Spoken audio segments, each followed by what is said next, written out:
மன்னர் ஆட்சி காலத்திலே ஒக்கரை சென்று உக்கரபாணி என்று சொல்லக்கூடிய தம்பதிகள் ஆண்டு வருகிறார்கள். எல்லா செல்வந்த பிள்ளை செல்வம் இல்லையல்லவா இருக்கும்போது யாரும் தொழுக்குள் மாணிக்கம்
கொஞ்ச நாளைக்கு பிறகு ஒரு ஆம்பளை பிள்ளை கிடைச்சது.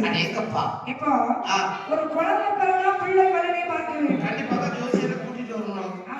ஆமா பிள்ளைக்கு வர பார்ப்பாங்களா இல்லைன்னா பிள்ளையுடைய தாய்மாமனுக்கு பார்ப்பாங்க. அதாவது முதல்ல தாய்மாமனுக்கு பார்ப்பார்கள். ஏன் அப்படி? ஏன்னா பிள்ளை பிறந்த ராசியில கோபுரத்துல இருக்கும் குப்பமேட்டுக்கு வருவாங்க. சில இடத்துல அப்படிதான் குப்பமேட்டுல இருக்கும் கோபுரத்துக்கு போவாங்க. அப்படிதான் முதல்ல பிள்ளையுடைய ஜாதகத்தை தாய் மாமன் எப்படி இருப்பான்னு பார்ப்பாங்க. அப்படி பார்ப்பாங்க. ஆகையா ஜோதிட ஜாதகம் ஜோசியம் சொன்னா என்ன சொல்லுவா? உக்கரசீனா ஐயா பிள்ளை வளரான் என்ன சொல்கிறது? குற்றமெல்லாம் உக்கரசீனா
சாமி என்ன சாமி? எசமா சொல்லுங்க சாமி. முதல்ல கயிறு போடுங்க. எதுக்கு? ஏட்டுல போட்டுட்டு அண்ணா ஐயா இது உன் பிள்ளை எப்ப பிறந்து? ஏழரை. என் காலையில ராத்திரியா? ராத்திரி வந்து பாத்தீங்கன்னா எதுல நின்று பார்க்கணும்?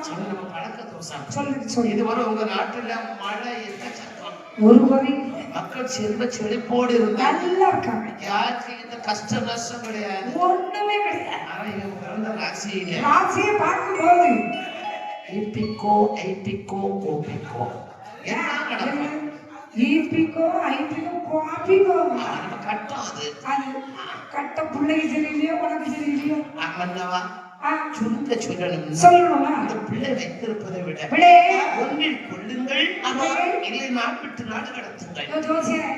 வாழாத பிள்ளையாவே இருக்கட்டும், தாயோடு இருப்பது தானே சிந்தனை போகலாம். நமக்கு அந்த பிள்ளையாருக்கு போடுறது ஆமினி வந்திருக்கு. ஆமினியா? ஆமா 108 ஆமினி வேன் சாண்ட்ரோ உங்களை ஏற்றி விடுவோம். புதன்கிழமை அந்தி நேரத்துல அடுத்த பிள்ளைக்கு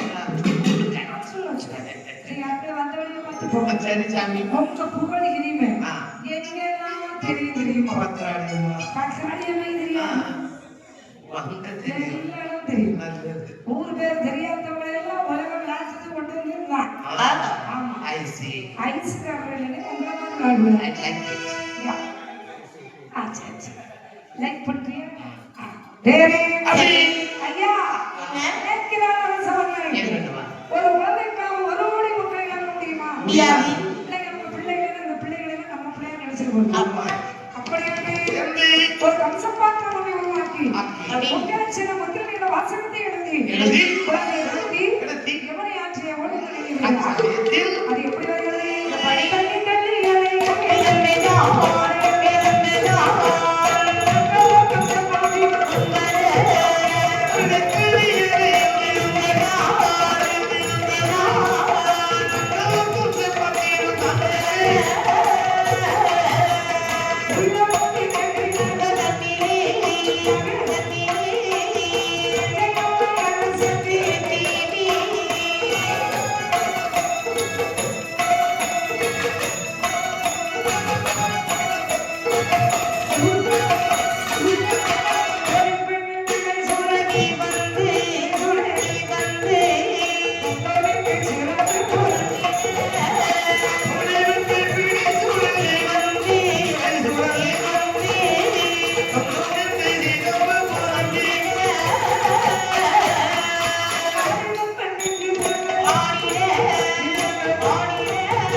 அங்கே வரும் பொழுது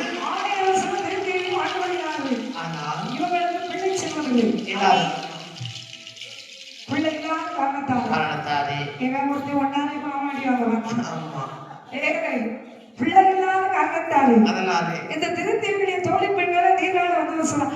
எக்கா எக்கா பொட்டி வருடி வேலையா பெட்டி பாரு பெட்டிக்குள்ள என்ன இருந்தாலும் எனக்கு பெட்டி கடைசி உனக்கு சம்மதமா? உனக்கு நான் எனக்கு பயணிங்க எல்லாம் நினைச்சேன். சரி பெட்டி எடுக்கணும். எனக்கு நீச்சல் தெரியாதுக்கா. எனக்கு தெரியும். அப்படி தெரியும். நான் முங்கி போகலாம். நீ தலையிலே அடிப்பா தண்ணியிலே அடிப்பா. நீ நீச்சல் என் இடுப்புல ஒரு கயிறு கட்டி விடுவியா? நீ பிடிச்சு வச்சுக்கிடுவியா? நான் போய் நீ நீந்தி போய் எடுத்துட்டு நான் பார்த்துக்கிட்டு இருப்பேன். நீந்து பார்க்க மாட்டேன், நீந்து செத்துவோம். எடுத்துட்டு நான் பார்த்துட்டு இருப்பேன். அப்படியா? ஆக்கப்பட்ட பொருட்கள் அரசாங்கத்திற்கு தான் சொந்தம். இதில் ஆட்சியில் வந்த பொருள் மட்டும் எழுதிக்கலாக்கா? மன்னர்களால் கொண்டு கொடுப்போம். மன்னனா பார்த்து என்ன தந்தாலும் வாங்கிடுவோம். அப்படி என்ன அரச மன்னன் அரச மன்னன் தம்பி அம்மா